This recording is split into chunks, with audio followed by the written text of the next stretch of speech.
Hello and welcome. Let's get an animal for this week.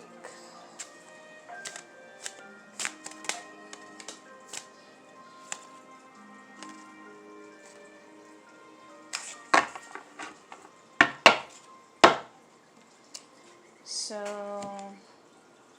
we have the ladybug, which I always believed was good luck.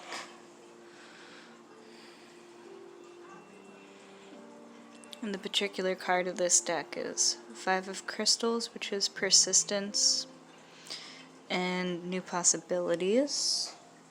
And we also have the elephant. Elephants are generational animals. I think that's the proper term that I'm looking for. They're family oriented animals.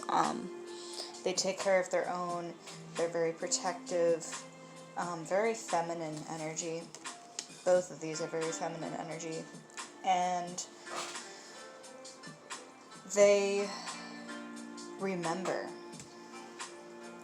They remember what humans have done to them over generations. So there's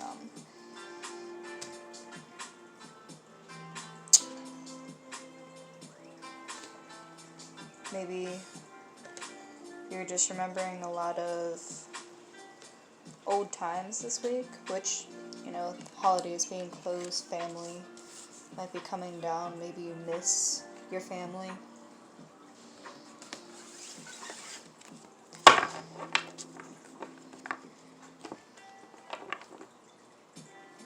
Oh, okay. Well, I'll keep that one out. But they want me to read the ladybug one.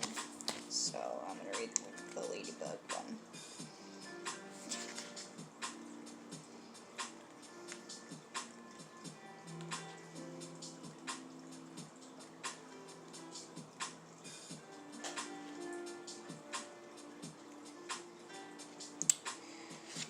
Persistence and new possibilities. A guardian of wishes fulfilled, Ladybug delivers luck and protection. She is savvy in illuminating the spirit during times of stress and worry. Laced with energies of renewal, Ladybug is your guide in designing a path for newfound happiness. Realign yourself with what you need to in order to move upward and onward, and new opportunities will present themselves. Take time to review what you want in life and believe that you can achieve it. Keywords are persistence during challenging times, finding strength, new possibilities, a turning point. Well, that's wonderful. I think all of us can agree that the past 2 years just haven't been the greatest. But they've been filled with lots of lessons that can help us create a better, more stable future. So that's good. And my tea has one of those message thingies on like the little thing. And one of them said, "It is the light and the lantern which shows you the path, not the lantern." So with all this being said, you know, you're the only one who can turn on the light. So don't forget to do that. Very positive.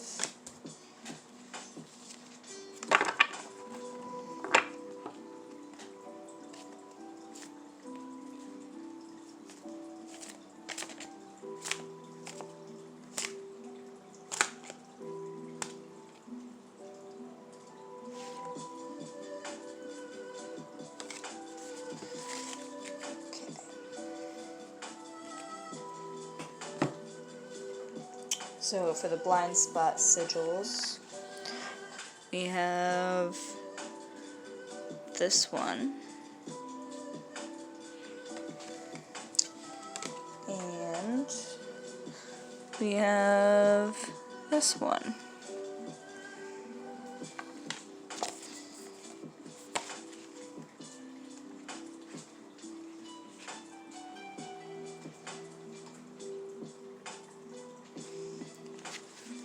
Ah, 65 is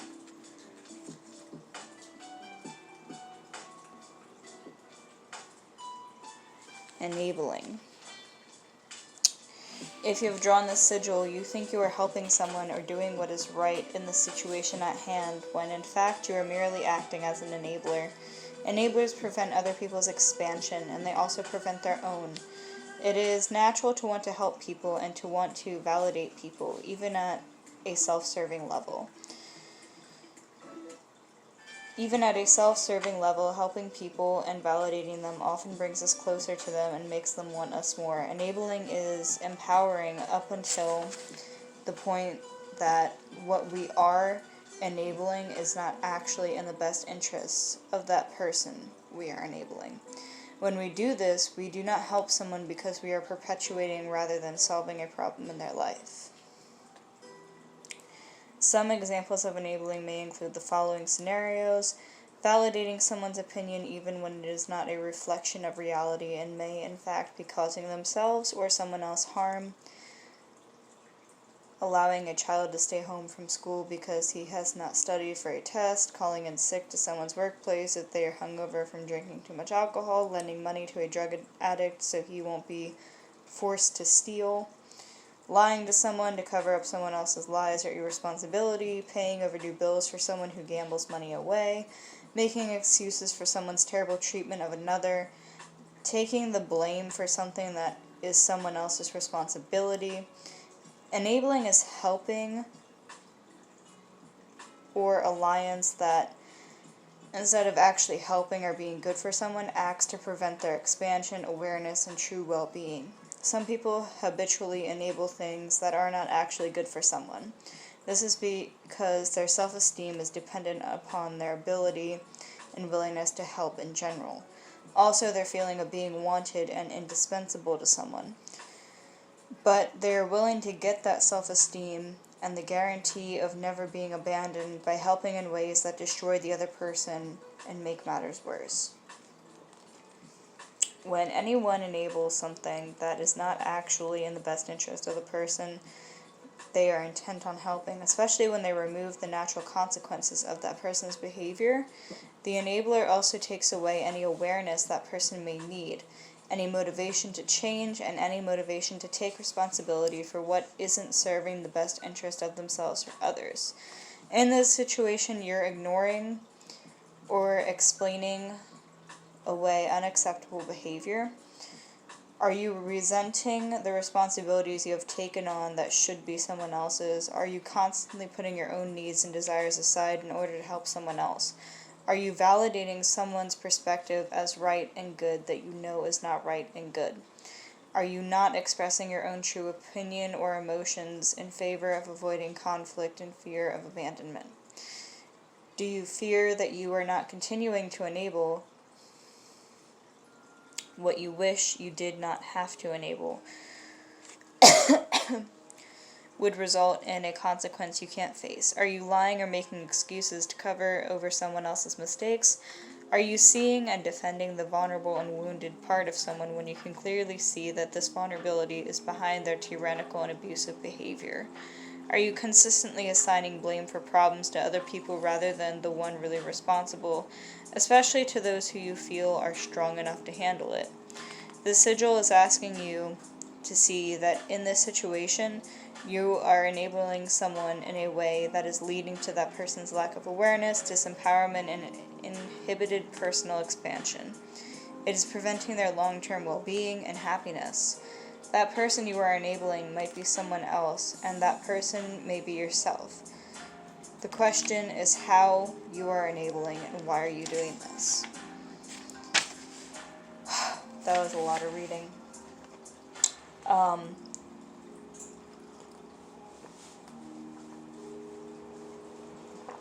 Wow. So, with the Strength card and Endurance, you could be dealing with someone in your own family, and it can be hurtful. Hurtful is a good word. It can be hurtful, painful to step away from a situation that you don't want to step away from.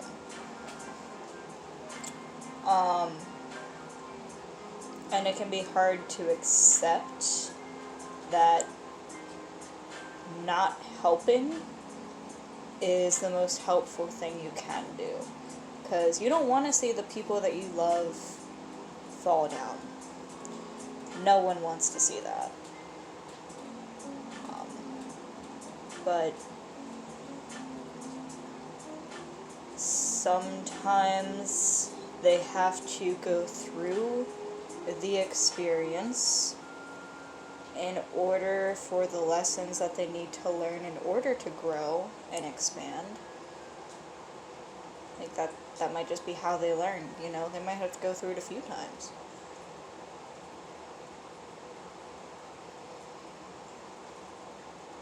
But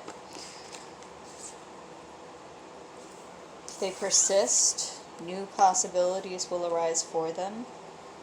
And luck is on their side, and luck is on your side, and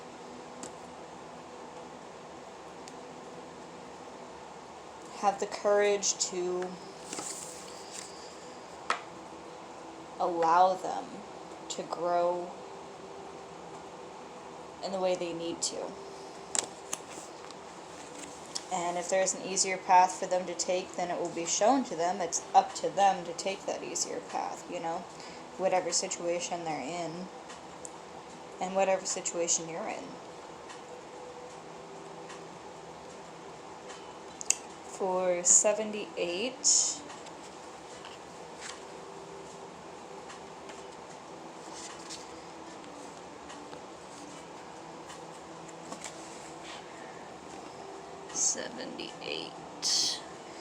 we have self-preservation disguised as self-sabotage. If you have drawn this sigil, you or someone in the situation is actively engaged in self-sabotage, but you and potentially they are unaware that the part of you or them that is doing the sabotaging is convinced it is preserving you or them.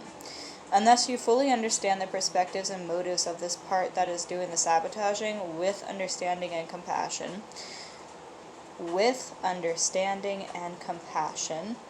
so, you know, have an open perspective, have a peaceful, objective perspective. You will stay stuck relative to this situation. Here are some examples of self-sabotage, which we will develop in a moment. Procrastination, holding on to addictions, doing things that push someone away while professing that we want a relationship to work. Self-sabotage is essentially thoughts, words, and actions that are self-defeating. They work against you when it comes to attaining something that you want.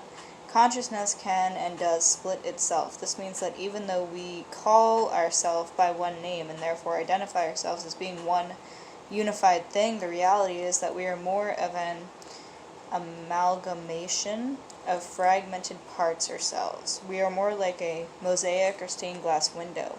Our degree of internal suffering is about the degree of harmony, or lack thereof, between these internal selves. If you are experiencing self-sabotage, it's because not all of your internal selves or parts agree with your conscious desires. One or more of them is resisting or opposing the parts that contain your conscious desires. If any of your internal parts or selves is resisting or opposing your desires, or if any of them is hurting other parts of you in any way, it's because they think it is in your best interest for them to do so. In other words, they believe they are saving your life by not going along with the plan. For this reason, you cannot say that they are against you, they just don't agree with the rest of you about how to be for you. So just not all of you is on the same page. Yeah. Not all of you is on the same page. And I think it's making things very emotional. Yeah. It's making things very emotional, very chaotic. You're not sailing in calm waters right now. But it's going to be okay.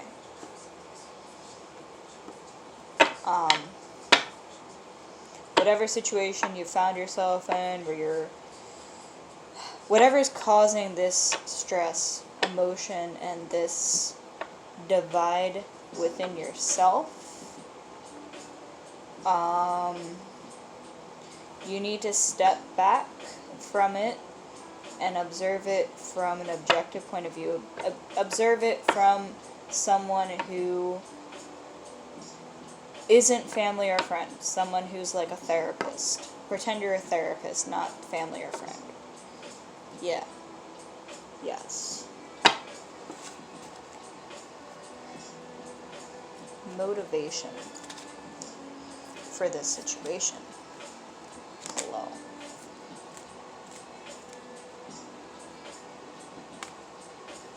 The top one.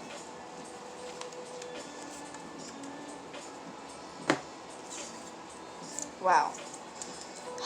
So we have, it is very important to know who you are, to make decisions to show who you are. Remember Mufasa? Remember who you are?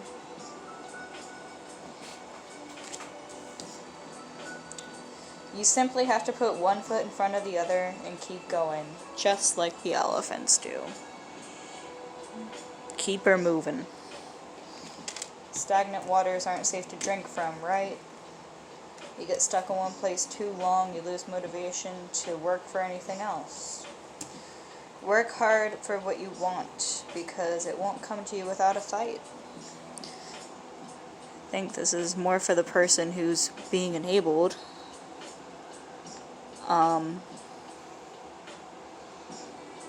You know, not many people get things handed to them on a silver platter. And when they do, their work ethic is generally not as good as it should be. Yesterday is not ours to recover, but tomorrow is ours to win or lose.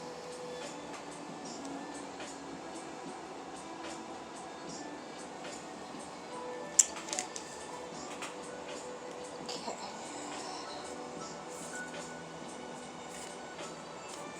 Any messages for this situation, this week?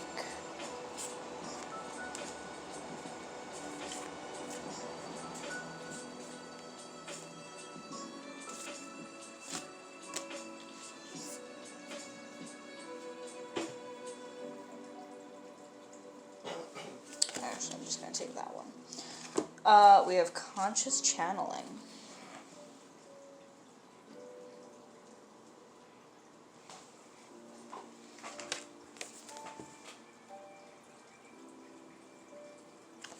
That's the wrong one. It's like gold star. It's so beautiful. Kind of looks like a Christmas ornament.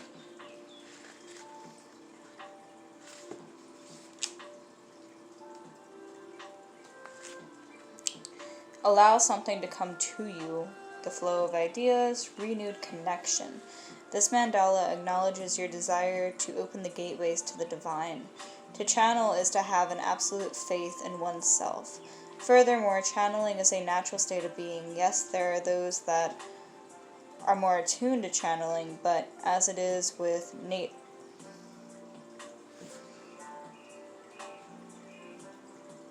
But as it is natural, it is a state everyone will return to. Ultimately, we will all walk the earthly plane whilst having clear communication with our higher selves to receive guidance, wisdom, and love.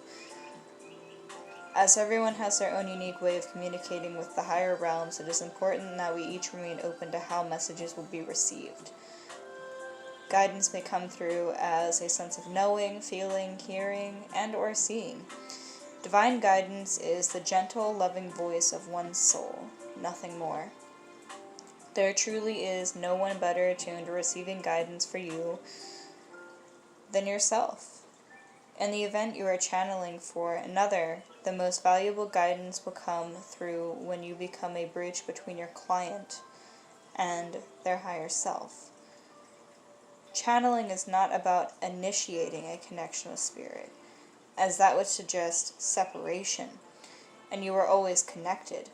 A true channel is one that allows themselves to be a conduit to higher guidance. Remain open to receiving and trust that guidance can be delivered in countless ways. So, there's this book I read called Signs. I think it was written by Laura Lynn Jackson. And she's a psychic medium, and it was a very deep book, and it really opened my mind about just the different ways we can get signs and messages, visits from our loved ones. It was a really good book. I highly recommend it.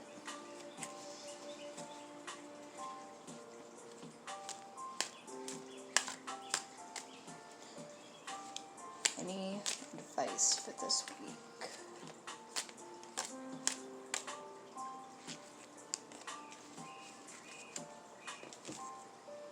Take responsibility for every thought and feeling. It can affect the whole universe.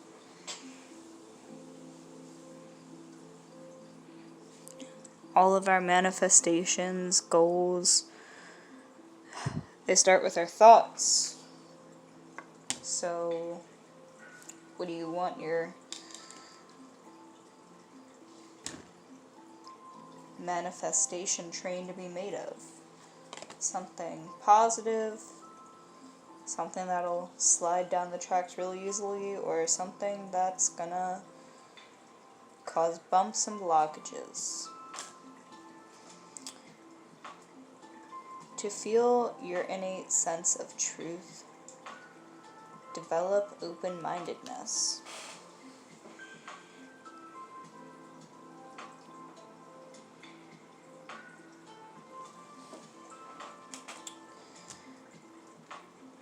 Well, I hope that helped you, whatever situation you're in. But Ladybug here, luck is on your side, so don't be worried or scared or overwhelmed. And I hope you have a blessed week.